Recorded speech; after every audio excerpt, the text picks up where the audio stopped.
Yo, welcome back to the GM Podcast. I'm Miller. I'm Gav. And today we are breaking down two classic play-in games. Shout out Adam Silver. Hornets and Heat and Trailblazers and Suns. Oh my goodness, just a wonderful night of basketball. We're obviously going to start with the Hornets and the Heat because Charlotte kids had us lit. I'll actually add a video of us on FaceTime after this so y'all can see how lit we were after the game. But let's go ahead and start out. First off, yesterday we requested in a clip, and I posted the clip, that everyone in the arena knew what the job, they needed to know what the job was last night. And I think they overexceeded my expectations for what was going to go on. And they ended up making me regret the fact that I didn't end up at the game. And we will be at Game 3 if they win Friday.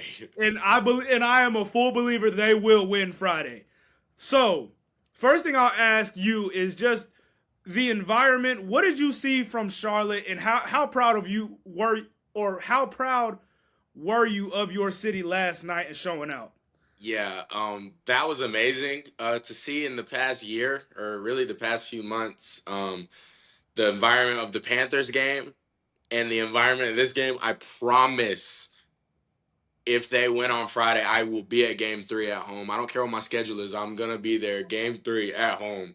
And it was just on TV, it was like my emotions from the LaMelo Ball turnover at the end, from the Kobe White crazy three to top, like just all the crazy stuff that happened. The Brandon Miller walk down, like quick three when they were down 6. It took a lot to get that win. Obviously, Bam Adebayo being hurt. But I think it was just a crazy environment that you could tell that Charlotte needs good sports teams and they can handle it. And it's honestly, the city deserves this, and the fans for the Hornets and the Panthers deserve this and more to come. I mean, we're looking at, 10, 11 straight years of missing the playoffs, and then Kobe White's like, no, hold on, I got you. I got you. I got you guys. So that was a legendary performance. Yeah, and just once again, and since you just said Kobe White, it reminded me, and I'm gonna throw this in here real quick. They had to sit the Duke kid. Yeah, they had to. Carolina kid. Yeah. Let that resonate within everybody. But like can't hold my water. Exactly. But Charlotte, like you said, they deserve this. And honestly, from what I've seen, I don't want to hear about how great other cities are. Let's remember, North Carolina is the hoop state. Yes. So if we get to a point to where the Hornets are actually rocking like they are, this could be one of the most lit basketball environments, right up there with Indiana, right up there with Oklahoma City, that there is in the National Basketball Association. Let's get that out of the way first. For sure. And also, I would say as far as talent goes, both the Panthers and the Hornets are on the uprise right now. But the Hornets, on a roster compared to the rest of the league basis, are much more talented than the Panthers are. And I think they have a little bit more of a runway to be more successful at the top end than the Panthers do. For sure. So that's not to compare teams. I'm very optimistic in both. Right. But the Hornets, yesterday, them getting that win was, in my opinion, more impressive than the fashion they actually won the game in. So go ahead and dive into that for me. How impressive do you think this win was, considering Bam Adebayo did get hurt? And what was your biggest takeaway from the game? Yeah, definitely there was a lot of things that went their way, and, things that didn't go their way due to the usual. Con Kneppel and LaMelo Ball were very, very, very inefficient, and specifically inefficient from 3. Yeah. But they got it done. I mean, they found ways to win. Kobe White, that's why you go get a bench piece like that. And the best teams always have guys come up like that. I mean, as a Celtics fan, I've seen it, as good as Jason Tatum and Jaylen Brown is. I mean, Grant Williams dropped 30 points in a Game 7 at Milwaukee. So I think it's a pretty impressive win, especially due to the point of Charlotte, where they are as a franchise. And this is a key stepping stone into their future. Kind of saying, like I said, the more of these playoff-like games you play in, the more you learn about your team and franchise, and it makes it easier for the GMs and the front office in general to learn and move forward and what you need, don't need moving forward. I think, the Hornets, unfortunately, I know like a lot of Charlotte people aren't going to want to hear this. I think they are not like the greatest team when it comes to, like top end tier, like really nice. I think there's a difference between being a contender and being exciting. And right now, this team is at a point where they are extremely exciting and fun to watch, and exactly what they were last night. But you still see time and time again they are not good on the defensive end, and they are very, very, very immature in their offensive possessions. But I think that is you need to go through that. You need to go through years and you need to go through games like that. And the more games they play in like this, the more they'll learn about themselves and the more this group and this core will get better. So I think it was huge for the city and huge for the Hornets as an organization to move forward as they try to make the playoffs and hopefully, make it interesting against Detroit. As much as I don't think they'll beat Detroit, I think out of every playing team, they have the best shot. I completely agree. But real quick, I think you hit the nail on the head. The most important thing that happened yesterday was that they won the game because Yes. culturally it moves them way farther along in their development than usually a one game scenario would. And what they're giving themselves now is another opportunity to grow with this young core. And throughout the game, because it was not pretty, it was not pretty at all. Throughout the game, we're talking about Giannis trades. We're talking about what can we do to make this team better. Right. No. As sober minded non sports fans who are emotionally invested in that game, we can now say, like, the most important thing for this team is internal development. LaMelo Ball is only 24 years old. Brandon Miller is third year. Concanipple is a rookie. Diabate is a young player. Miles Bridges is probably the oldest guy who gets minutes on this team right Right. there with Grant Williams. Who am I missing? I'm Kobe White, still young. Yeah. So those are the guys that you're talking about building around. Sion James also gets a lot of minutes as a rookie, Right. and it Cost looks center. it looks very good. And what I'll say, like you said, they got the win. That's the most important thing. That's the most important thing in all of this. Bam or not, they Right. walked away with a W in a high leverage moment. But I'm gonna go ahead and since you said they're not contenders, I completely agree. Looking forward to this offseason. The number one priority for this team is development on the perimeter defensively for Brandon Miller, Concanepple, and LaMelo Ball. When I tell you Davion Mitchell looked like Darren Sproles or Marshawn Lynch just going through guys' chests yesterday, getting easy push floaters, Yeah. LaMelo and Brandon have to be more attentive on that side of the ball. They actually look like they aren't working hard enough, and that's a problem. Yeah. It's too easy for the opposition to drive. Now, Khan is a little different. Khan is more of there's physical limitations rather than effort and attention limitations Right. with Khan. But regardless, those three, if they want to take those, and they don't have to be perfect, but they need to be better because offensively they have a ceiling that not a lot of teams have. I would say their ceiling, looking forward to next year, is probably a top 5 offensive ceiling in basketball. Yeah. But if they cannot get it fixed defensively, you look at the Boston Celtics, who have guys all around, especially on their championship team, that could drive the ball, create 3-point shots. Derek White, Jaylen Brown, Jason Tatum, Drew Holiday was on that team. Those guys were all great offensive creators and shooters, but they could also guard on the other end. Right. So the Hornets, if they want to get to that level, they need to get to a point to where they are at least containing the ball in front of them. And that's just what I saw yesterday. Yeah, I completely agree. And that kind of goes to what I said, as in they're extremely exciting on the offensive end. They have top end peak potential of beating, Detroit in any game and beating Boston in any game. Just not in a series right now. No. Um, and I think the farthest that it can go against Detroit is 6, but at the same time, it could be a sweep if Cade Cunningham's fully 100% and healthy. Just because their guards and bigs will just have their way, honestly.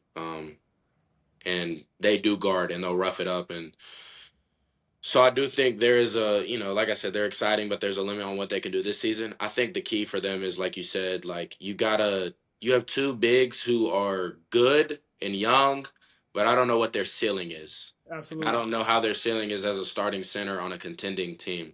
But I think you keep both of them. They're great backup pieces unless there's a Giannis or some type of trade for a key player. And then at the same time, if those guys like Khan and LaMelo and Brandon Miller aren't going to be two-way players, you have to add one, and it unfortunately it's going to be hard because that takes away from your offense. But with guys in this, even in the Eastern Conference, like Nikhil Alexander Walker, or just any any top team in the East, you see they have guys that do it on both ends. I mean, you see the entire New York Knicks roster outside of Brunson and Cat, elite two-way players, and that might have to be what you surround LaMelo Ball. And it's weird with Apple Brandon Miller because like now you have three people who are not elite level defenders at your guard position in a league that is ran by guards. I mean, you talk about wanting to contend for championships. We're past, we're about to make the playoffs as a Hornets. You want to take that next step. You got to guard Donovan Mitchell. You got to guard Shea Gilgeous-Alexander. You got to guard Jaylen Brown. You got to guard Jalen Brunson. I mean, I could go on and on about the teams in the East that you have to guard and get stops against. And the teams and players are only getting better, so they have to adjust on that defensive end. I think they did a great job hiring Charles Lee from Boston and kind of incorporating that style of a lot of three balls, kind of the analytic game. I think it works very well with their personnel, but they just have to get better on the defensive end. And you hope that they can develop as defenders, but if not, you're going to need a personnel change. Yeah, absolutely. And real quick, I will just throw out the name Yaxel Lindenborg, who is actually as old as LaMelo Ball is at this point. But that actually works out pretty perfectly. 22. He's 22. He's 22. He's 22. I was kind of trolling, but at the same time, he's old. Yeah. But wait, he's only 22. I thought he was. Yeah, bro. People are dragging it here. He's about to turn 23, but people are dragging it. Okay, well that's good. Well, yeah. I think he could be a good fit because I think he'll be a better defender outside as well. He kind of reminds me of maybe like a right-handed Miles Bridges in a way. But real quick, last thing I want to talk about with this game, if I'm sure, let me check real quick. The LaMelo Ball play where he grabs Bam Adebayo's foot. Yeah. Give me what you think about that real quick. Yeah, I think it is a dirty play. I think it's, it looks really bad. The one thing I'll give him is he has zero history in my book of any of this. And, as a play, a lot going on. He falls to the ground. He thinks he got fouled. Whether it was his intention or not, it looks like a dirty play, and it is a dirty play. And you could have an argument that he should have got ejected. But I'm not going to slander him or criticize him like I would guys like Grayson Allen, Lou Dort, Zaza Pachulia, who have a history and we know their intentions and what they are. I can't say that with LaMelo Ball yet. And after the game, he seemed like he felt bad about it. And like I said, he doesn't have a reputation yet to where I can say like, oh, he's a dirty player. He's trying to hurt Bam. I don't think that's what that was. But at the same time, that doesn't excuse him from what possible consequences should have happened or could happen in this next game. But yeah. Yeah. First off, if they suspend him, first off, the NBA just don't. That cannot happen. You cannot suspend LaMelo. But this is one of the most exciting teams in the league right now. If you couldn't do it then, don't do it now. But that was a dirty play. That was an extremely dirty play, and he knew what he was doing. He thought he got fouled, like you said. And the one thing I will give him is that he was on the ground kind of discombobulated because all of the traffic around him, and he might have just been grabbing for something. So that may be what the case was, but the way it ended up looking was extremely dirty in my opinion. 100%. I don't think he knew Bam was going to fall in that fashion. And so, I don't think he's thinking like, oh, he's going to miss the rest of this game. Like, I don't think that. I think it is a dirty play. I think, like I said, but I don't think he has enough on his resume or doing anything of this nature to where we can just sit here and bash LaMelo Ball and say that he's a dirty player. He messed up. Probably wishes he could get that play back and not do that. But yeah, I don't want to criticize him to the point where I'm judging his character as a basketball player and what he stands for. I just think, he might have messed up in the moment. Well, that's what I was actually getting to. I will say it can't happen again because even though he hasn't made very much dirty plays, there is some character things that you see with LaMelo Ball that just illustrates not impurity of heart, but immaturity. Yeah. So as far as the Well, driving yeah, goes, immaturity for sure. I mean, yeah, I mean, whether it's an interview, whether he's just him that's driving the kind of Tonka trunk in the Tonka truck into somebody's whip, and yeah. I mean, he's displayed that entire image since he was a kid, being the youngest brother in the Ball family. That was kind of his image, the goofball, the most talented. Yeah, he just kind of took on that entire image. yeah. So personality wise, I don't know if he's taken that next step yet, but I will say maturity wise on the basketball court, I thought yesterday he was the driving force and and now he is their best player, but he was the driving force of why the Hornets won the game. Because as soon as the game started, his foot was heavy on the gas. He was aggressive, getting downhill, getting layups, shooting crazy shots. He didn't shoot great. He's 12 for 31, obviously. It's not great. Yeah, But the way he came out and forced the issue, I think is the reason why other players got so many good looks. And I think it's almost important for him to take those bad shots. First off, because he can make them. And secondly, because you have to respect some of that stuff because once again, he's going to make them. So it does create opportunities for us. And I'm not saying his shot selection is perfect, but his shot selection is not going to be as pretty as other guys because that's just not his play style. And I think it's actually very rewarding and it kind of gives a high ceiling to the Hornets offense if he continues to play like that. So I really had no problem with his shot selection last night. I disagree in a sense. I think that, there is a time to be aggressive and not in the free flow of the game that I did like it.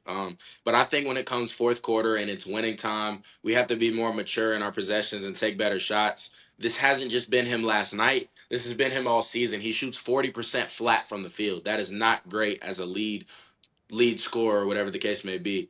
When I watch the Hornets, and this is something they might have to look into this offseason, and I don't know if this is a pill that LaMelo will be able to swallow, but yes, he is their one wild card, and he does need to be a wild card in a sense, kind of how Tyrese Halliburton was, but he could be even better on the fact that, yes, any given game, he can hit some crazy shots at the guard position that none of his teammates can, or really anyone on the court, especially from the three-point line with the range that they have.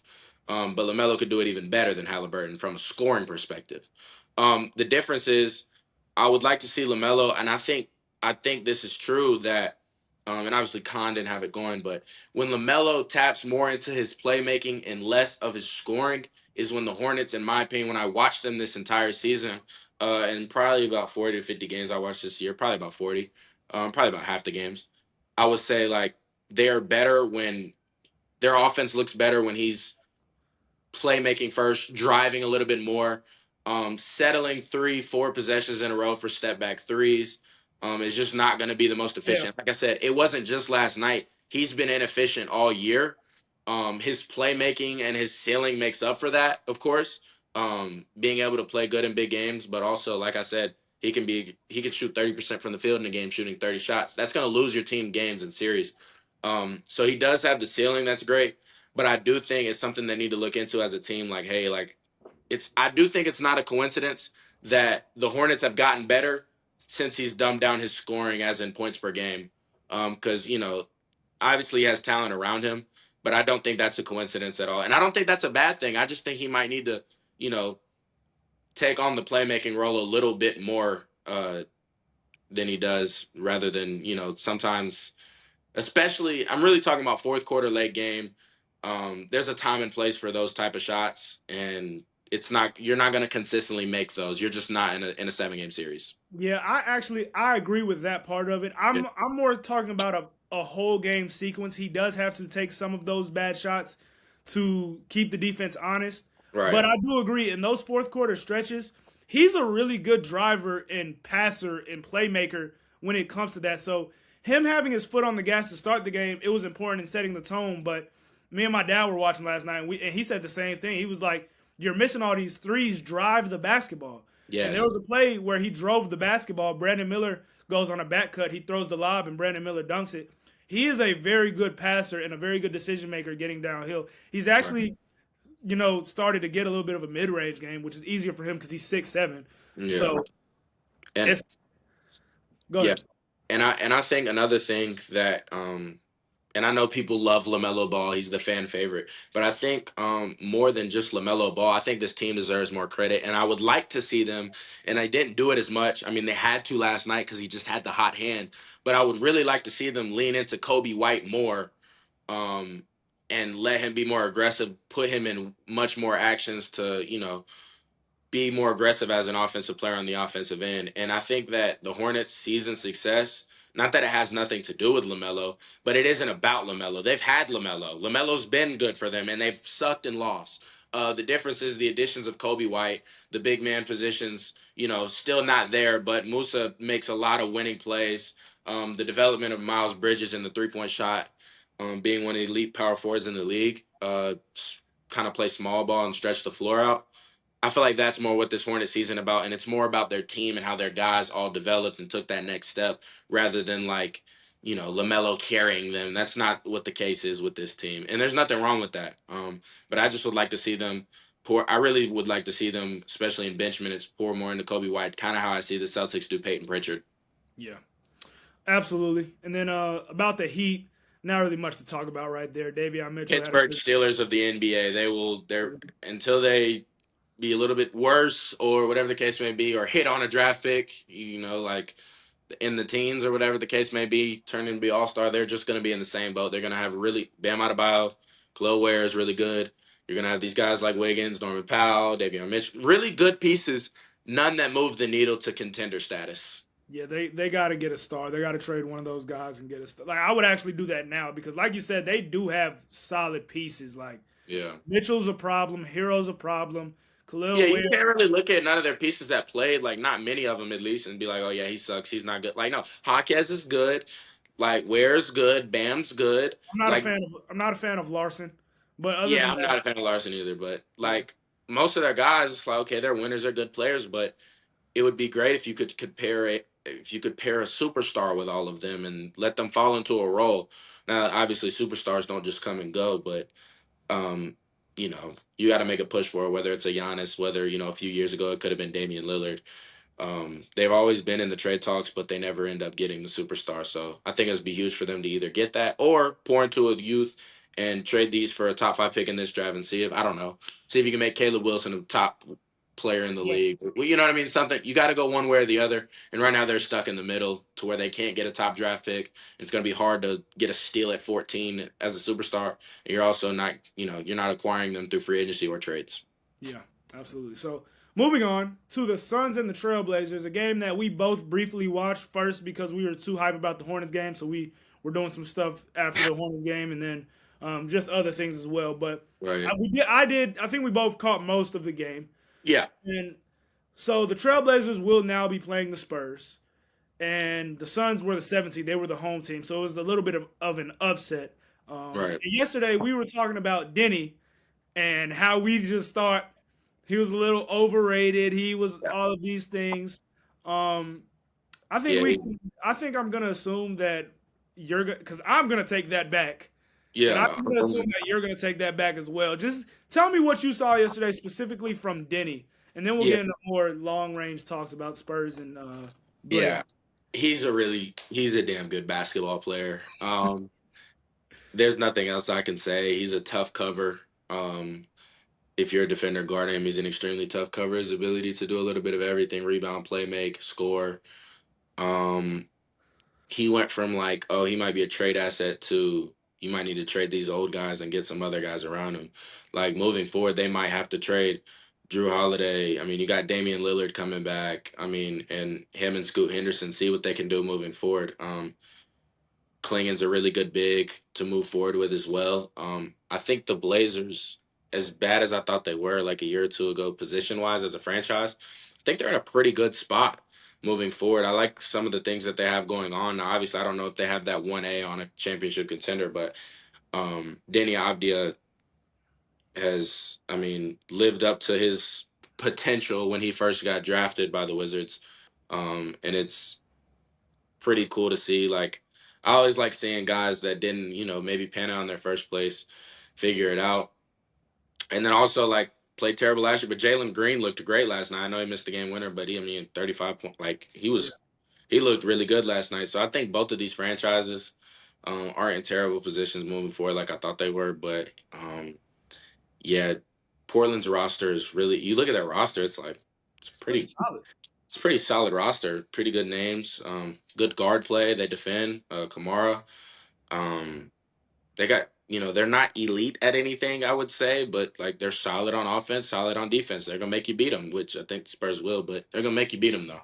Yeah, I think with Deni, what I was most impressed with, and you really like you watch these guys during the regular season, but you just don't pay attention as much because the games are never this high stakes. And with the Trailblazers, you literally don't care about a single game Yeah, throughout the year that much.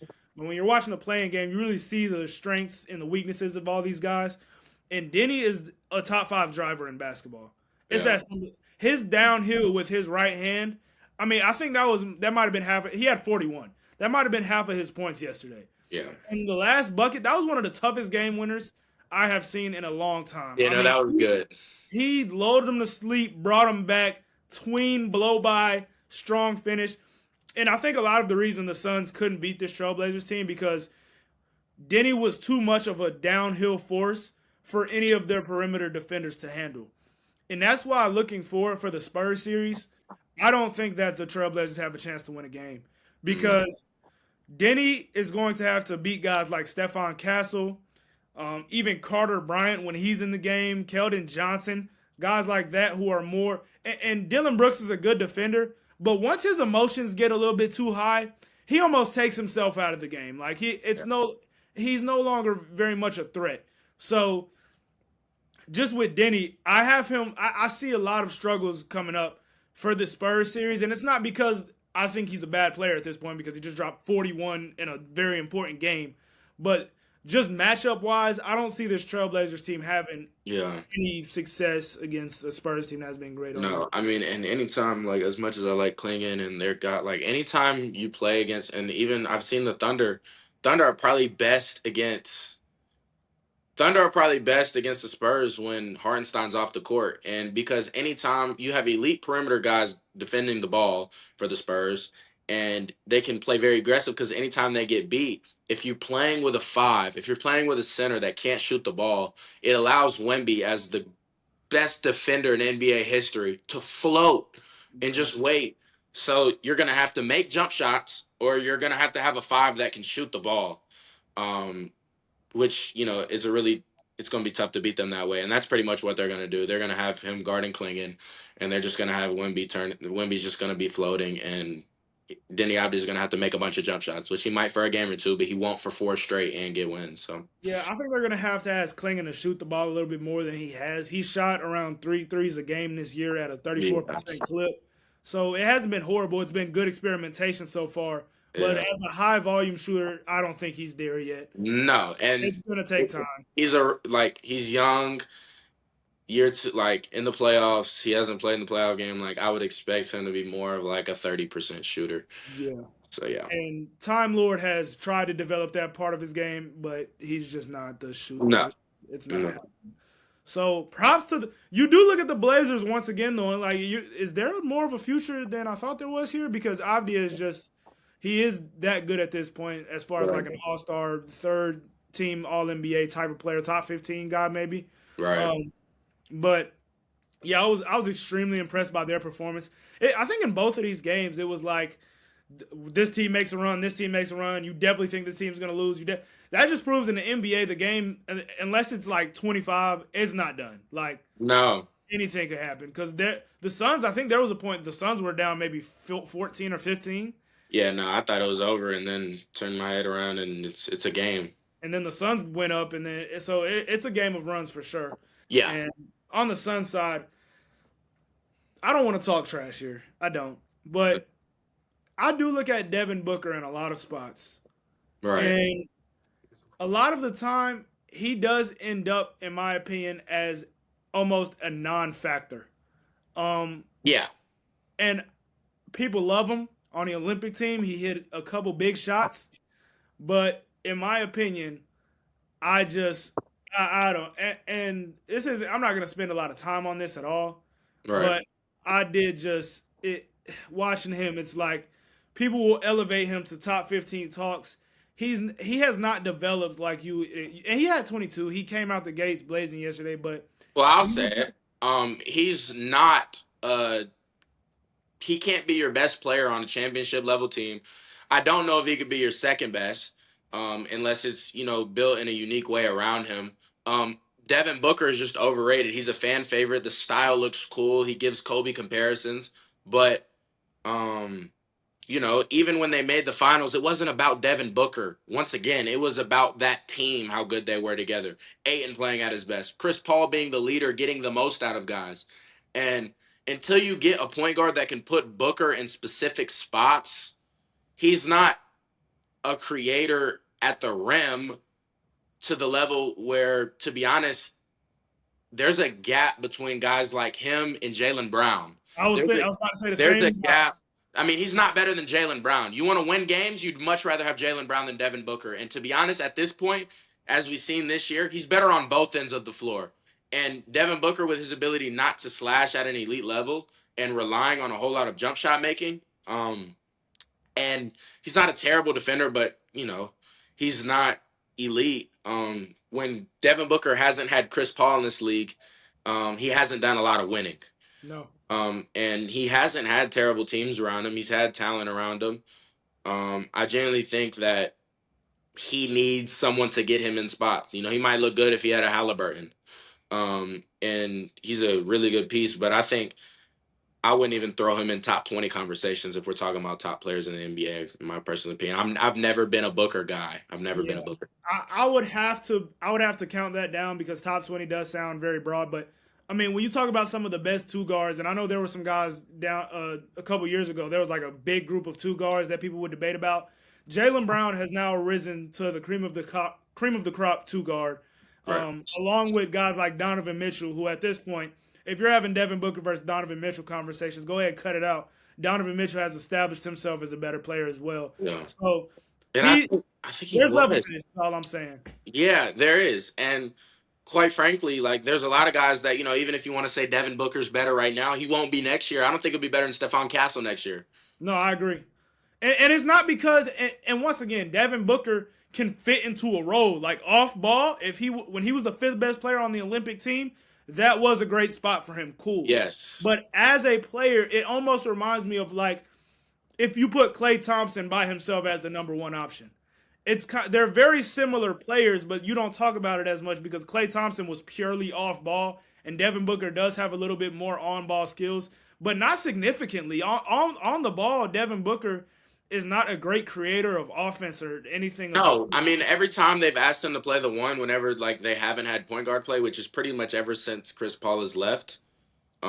He's not a good point guard and he can't play the point. He's not a great he doesn't have the talent. He might make the right play, but he's not an elite at making reads like you would say a Luka Doncic or I mean he's not even a better playmaker than Shai Gilgeous-Alexander from a passing point, and that's probably Shai's weakest part of his game. Yeah. So yeah, there's just levels to this, and I think, he's getting to the point where as Suns organization, we can't sit here and say like he's untouchable. We can't. No, We can't go into this offseason and we talk about Giannis. We talk about a lot of top guys. We talk about, I don't know, top 5, top 10 picks in this draft, and we just sit here and just say no, like we're not taking phone calls about Devin Booker. Like why not? Like he's not a caliber player to where you wouldn't take a phone call about him. Especially without Jalen Green just played. You do have to start having conversations about who's your lead two guard. Exactly. So, yeah, I just don't know about that. But that's going to be it for today. Excited to watch some more playing basketball tonight. We will have an episode for you guys tomorrow about tonight's playing games. Hopefully they're good. If they're really bad, we might not. But either way, you guys will be getting an episode tomorrow. I'm trying to actually do a fast food. We did a fast food draft that if the playing games are bad tonight, I'll probably just post that tomorrow. If they're good, we'll push that down the line. But y'all are going to get that as well. So, yeah. Thank you guys for tuning in. Like, comment, subscribe, and peace out.